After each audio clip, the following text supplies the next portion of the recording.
Selanjutnya proses pencernaan. Makanan yang kita konsumsi, misalnya nasi, sayur, lauk, akan diproses dalam tubuh yang nantinya akan dikeluarkan feses. Feses itu tinja. Nah, bagaimana proses yang ada di dalam tubuh tersebut? Nah, sekarang kita bahas. Pencernaan makanan itu ada dua jenis, yaitu pencernaan mekanis dan pencernaan kimiawi. Pencernaan mekanis yaitu pencernaan makanan dengan cara menghaluskan makanan dengan bantuan organ-organ tertentu seperti gigi dan otot. Dengan kata lain, pencernaan mekanis itu pencernaan secara fisik.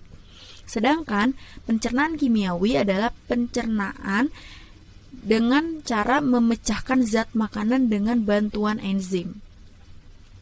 Organ-organ pencernaan, nah ini ada organ utamanya yaitu ada 7. Yang pertama ada mulut, esofagus, lambung, usus halus, usus besar, rektum, dan anus. Kita harus tahu ya urutan-urutannya, jangan sampai salah. Selain ada organ utama, ada juga organ tambahan. Organ tambahannya seperti hati, pankreas,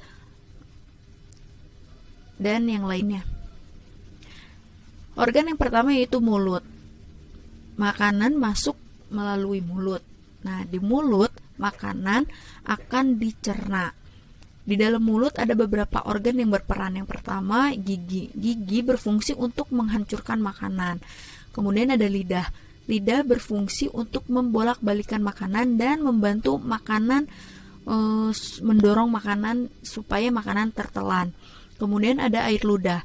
Air ludah berfungsi sebagai makanan agar makanan tersebut basah sehingga mudah dicerna dan menghasilkan enzim pitialin. Nah, di dalam mulut terjadi dua jenis pencernaan, yaitu pencernaan mekanik dan pencernaan kimiawi. Pencernaan mekaniknya yaitu makanan dihancurkan dengan menggunakan gigi. Sedangkan pencernaan kimiawi yaitu pencernaan yang dilakukan oleh enzim pitialin. Enzim pitialin ini berfungsi untuk mengubah amilo menjadi maltosa. Yang kedua ada esofagus. Esofagus merupakan saluran memanjang yang menghubungkan mulut dengan lambung. Fungsi esofagus yaitu menyalurkan makanan dari mulut ke lambung. Pada esofagus terdapat katup, yaitu katup epiglotis. Katup epiglotis ini berfungsi untuk mencegah bolus masuk ke saluran pernafasan. Bolus ini adalah makanan yang ditelan dari mulut. Esofagus melakukan gerakan otot yang disebut dengan gerak peristaltik. Gerak peristaltik inilah yang menekan makanan masuk ke dalam lambung. Yang ketiga ada lambung. Pada lambung terjadi pencernaan mekanis dan kimiawi. Pencernaan mekanisnya yaitu otot-otot lambung berkontraksi mengaduk-ngaduk bolus. Sedangkan pencernaan kimiawinya yaitu bolus tercampur dengan getah lambung. Getah lambung terdiri dari berbagai macam jenis, yaitu klorida atau HCl dan yang lainnya. Fungsi lambung itu sendiri yang pertama untuk menghasilkan asam klorida, di mana asam klorida ini berfungsi untuk membunuh bakteri pada makanan. Jadi jika bolus atau makanan-makanan yang masuk ke lambung masih memiliki bakteri, maka HCl lah yang berfungsi untuk membunuh bakteri tersebut. Kemudian permukaan lambung akan mengeluarkan lendir yang berfungsi untuk melindungi dinding lambung dari HCl. Dan yang ketiga, fungsi lambung yaitu menghasilkan enzim pepsin. Enzim pepsin ini berfungsi untuk mengubah protein menjadi asam amino. Kenapa sih harus diubah dulu menjadi asam amino? Karena nanti organ-organ tubuh kita tidak bisa menyerap zat-zat makanan yang ukurannya besar. Jadi zat makanan yang diserap itu bukan dalam bentuk karbohidrat, lemak maupun protein, tapi karbohidrat, lemak, dan protein harus dipecah dulu menjadi zat yang lebih kecil dengan bantuan enzim.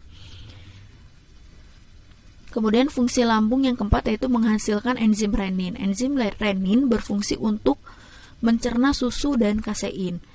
Dan yang kelima, lambung memiliki fungsi untuk menghasilkan enzim lipase. Enzim lipase ini berfungsi memecah lemak menjadi asam lemak dan gliserol, sehingga Asam lemak dan gliserol inilah yang nantinya akan diserap oleh tubuh. Yang keempat ada usus halus. Usus halus memiliki panjang sekitar 8,2 meter. Usus halus terdiri dari 3 bagian, yaitu duodenum, jejunum, dan ileum. Duodenum terhubung dengan pankreas. Getah pankreas mengandung enzim lipase, enzim amilase, enzim laktase, dan enzim tripsin.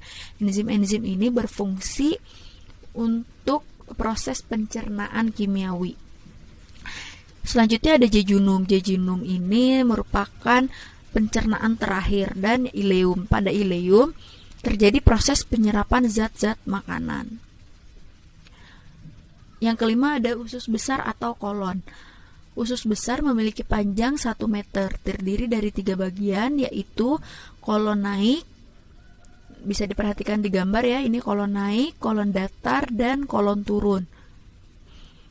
Usus besar memiliki fungsi untuk mengatur kadar air pada makanan.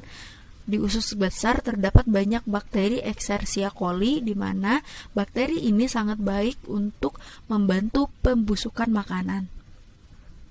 Yang keenam ada rektum. Rektum berfungsi untuk menyimpan tinja atau feses sementara waktu. Nantinya rektum ini akan memberikan sinyal ke otak untuk buang air besar. Kemudian ada anus. Anus merupakan tempat keluarnya feses. Nah, kalian bisa lihat ini gambarnya ya. Ini rektum dan yang ini adalah anus. Selain organ utama, sistem pencernaan juga didukung oleh organ-organ tambahan, yaitu hati, kantung empedu, dan pankreas. Hati memiliki fungsi untuk detoksifikasi racun. Detoksifikasi itu menetralisir racun. Jadi, jika makanan yang diedarkan melalui darah memiliki atau mengandung racun, maka hati inilah yang berperan untuk membersihkan racun tersebut. Kemudian ada kantung empedu. Kantung empedu memiliki atau menyimpan getah empedu, di mana getah empedu ini banyak mengandung enzim. Kemudian ada pankreas. Pankreas menghasilkan enzim pencernaan yang sudah disebutkan sebelumnya. Sampai di sini dulu mengenai sistem pencernaan. Terima kasih. Wassalamualaikum warahmatullahi wabarakatuh.